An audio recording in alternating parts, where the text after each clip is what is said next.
Apakah ini salahku karena tertawa di depan muka ipar perempuanku saat dia melakukan tes DNA pada anakku? What? Bro, what are you talking about, man? Oke. Kenapa kakak iparnya mau tes DNA ke anaknya? Dari judulnya aja itu udah nggak make sense, ya kan? Sini, aku ceritain. Aku 30 tahun laki-laki punya seorang anak perempuan yang sekarang berumur 6 tahun. Aku sama sekali tidak memiliki hubungan biologis dengannya. Tidak ada hubungan darah antara kami berdua. Aku berteman dengan ibunya hampir sepanjang masa kecilku. Kami tidak pernah terlibat secara romantis dan selalu hanya berteman saja. Can a boy and a girl be just friends? No. Dia melahirkan anaknya di usia 23 tahun bersama suaminya yang berumur 25 tahun.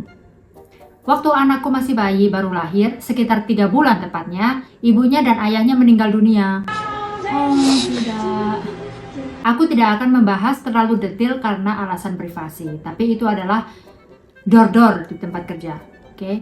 Maksud kan? Dor.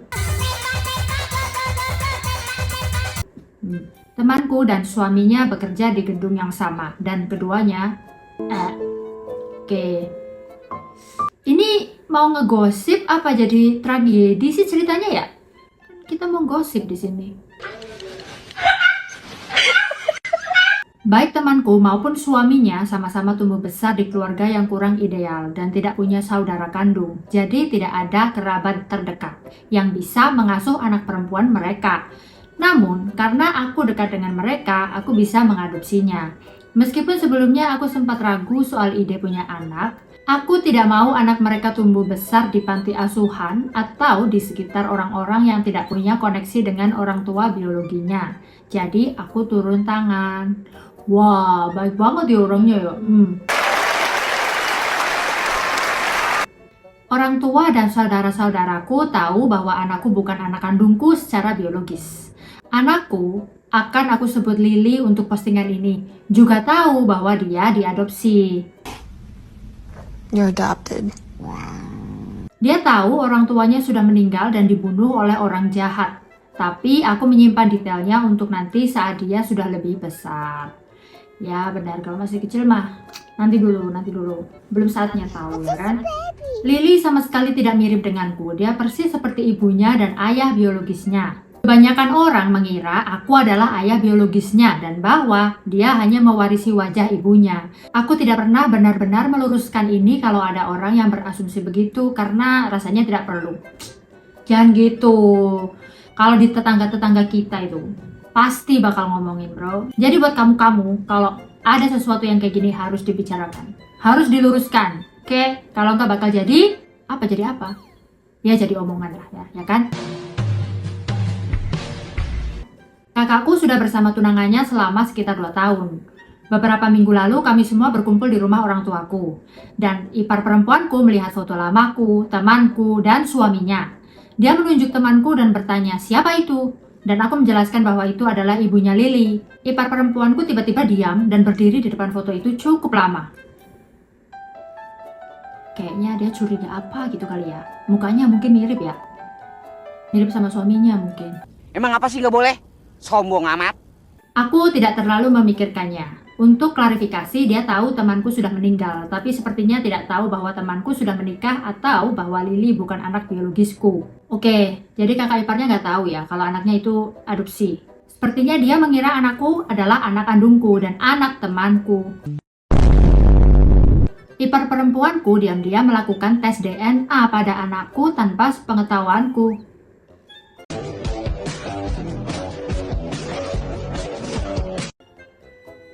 Woi, ini seharusnya bukan urusan iparnya kan ya? Ngambil DNA anaknya tanpa sepengetahuan bapaknya itu kayak gimana sih, sembrono kamu itu. Gak sopan. Nggak pantas reserse muda seperti ini, nggak sopan. Dan ketika hasilnya keluar bahwa mereka tidak berhubungan, dia tahu berarti aku dan Lily juga tidak berhubungan darah. Dia menghampiriku sambil melambaikan hasil tesnya di depan mukaku, bilang bahwa aku sedang merawat anak hasil selingkuh dari wanita yang sudah mati. Bombastic side eye. Ini ibunya ya. Kok aku jadi sebel? Sabar, aku jadi nasabah. Dia mengucapkan ini di depan anakku. Hah, aduh nak, jangan salah sangka ya itu. Aku hanya menatapnya sebentar sebelum akhirnya tertawa terbahak-bahak. Ya, kalau aku jadi dia, ya aku bakal ketawa juga lah. Udah sok ikut campur urusan orang sih ya. Aku bilang kepadanya bahwa aku tahu Lily bukan anak biologisku. Dan bahwa ada yang namanya adopsi. Ada yang tahu adopsi itu apa? Ibu ini nggak tahu soalnya. Ya nggak tahu, tanya yang mau tanya saya.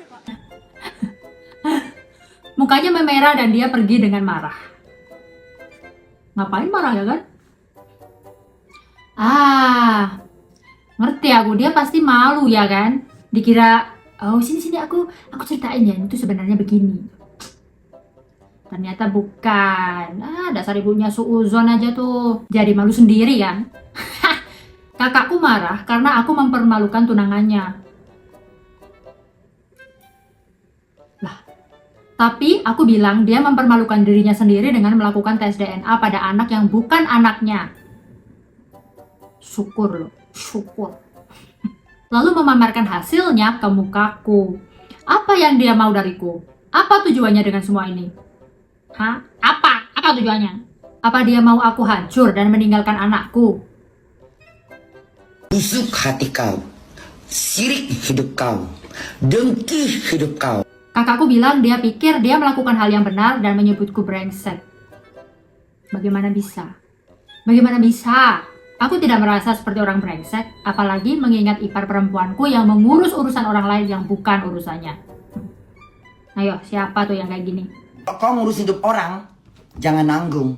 Taiknya kau tampung, kencingnya kau cuci ke muka kau. Aku minta pendapat Reddit ini kebanyakan hanya untuk validasi saja. Jadi, apakah aku yang brengsek? Kalau menurutku pribadi ya, enggak sih, enggak salah. Enggak, dia enggak brengsek, dia udah benar. Dia udah berdiri di posisi yang betul menurutku. Heran juga aku sama si orang yang kayak kakak iparnya itu. Ya habisnya gimana? Tukang ngurusin urusan orang loh, ya kan? Lalu ada komen, kamu nggak salah. Dia cuma mau bikin masalah, butuh usaha yang luar biasa besarnya hanya untuk membantu. Dan aku juga bakal kesel soal gimana caranya dia dapetin DNA Lily buat tes ini. Iya ya? Hah? Nyabut rambutnya dia? Rencananya tidak berjalan seperti yang dia bayangkan, jadi dia malah marah. Kakakmu cuma coba berpihak ke calon istrinya. Ya, tapi kalau berpihak pun, ya benar sih, benar. Kalau misalnya aku salah di depan umum, terus suamiku, ya harus berpihak pada aku, ya nggak sih? Kalau aku misalnya ya salah di depan umum, terus suamiku tidak berpihak padaku, dia akan tahu akibatnya nanti di rumah.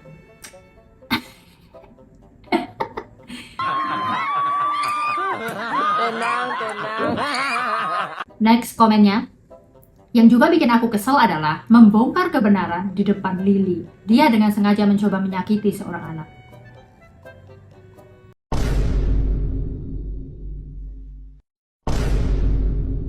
Iya kan, kasihan loh si Lily. Coba kalau dia belum tahu, mau bagaimana itu sampai rumah? Gimana menjelasinnya ya kan? Tapi untungnya Lilynya udah tahu ya kan? Itu yang paling mengganggu aku. Bagaimana kalau Lily ternyata belum tahu dia diadopsi? Atau bagaimana kalau Lily lahir dari donor sperma? Ada begitu banyak alasan kenapa ini bukan urusan wanita itu. Dan dia malah ikut campur dengan cara yang paling buruk dengan melambaikan hasil tes di depan semua orang. Dia bisa saja bicara dulu ke tunangannya, tapi sepertinya tidak melakukan itu. Karena orang ini kan udah bilang ke keluarganya. Dan keluarganya pun tahu kalau Lily itu diadopsi. Alih-alih kakaknya marah ke dia harusnya marah besar ke tunangannya sendiri. Ini juga bikin wanita itu kehilangan semua kredibilitasnya di mataku untuk seterusnya. Setiap kali dia ngomong sesuatu, dari sekarang aku akan berpikir dia sedang bikin drama atau hanya mengarang cerita yang dia putuskan harus disebarkan sebagai kebenaran mutlak. Nah, ya kan, udah ngegosip, nanti dikiranya benar, ya kan? That's suspicious. That's weird. Dia bahkan tidak perlu langsung lompat ke tes DNA. Kekhawatirannya bisa diselesaikan cukup dengan diam-diam ngobrol sama kakaknya waktu pertama kali lihat foto itu. Dia sama anaknya kok tidak terlalu mirip ya? Oh, itu karena dia diadopsi. Kita belum cerita. Itu orang tua kandungnya di foto yang tadi kamu lihat. Oh, aku tidak tahu itu. Dia cuma bilang itu ibunya. Tidak bilang kalau cowok itu ayahnya. Anaknya tahu dia diadopsi. Iya, dia tahu. Semua orang tahu. Maaf, kayaknya aku lupa cerita sebelumnya. Nah, kalau begini kan lebih enak ya kan? Kenapa sih? Kenapa ujuk-ujuk? Tinggal tanya aja loh. Ngapain dari belakang pakai tes DNA segala ya kan? Nah kan, tidak perlu drama, tidak perlu diam-diam, tidak perlu tes DNA rahasia tanpa izin si anak atau ayahnya. Tidak perlu pengungkapan dramatis yang menghina di depan anak itu. Cukup komunikasi layaknya orang dewasa. Betul. Oke, jadi secara keseluruhan, orang ini tidak bersalah. Kalau aku jadi dia, aku juga bakal ketawa. Aku malahan bakal menghindari orang-orang kayak gini, ya kan? Oh, aku malah bakal lebih bikin drama lagi. Aku malah bakal nyecer dia, kamu dapat DNA dari mana? Kamu ngapain mau ngurusin orang lain? Hah? Kamu mau apa? Kenapa kamu gak tanya dulu? Ya kan? Kamu tuh sembrono kamu tuh. Oke, anyway, kalau kalian suka videonya, boleh minta tolong like-nya. Dan kalau yang belum subscribe, kalian ngapain? Subscribe dulu ya. Kalau yang udah, makasih. Kalau kamu punya request video-video dengan tema tertentu, boleh komen di bawah. Dan gimana menurut kalian juga, komen di bawah. Ini bersalah atau tidak, ya kan? Dan sampai jumpa lagi di video berikutnya. Stay curious, stay sane. Bye. Besok datang lagi ya.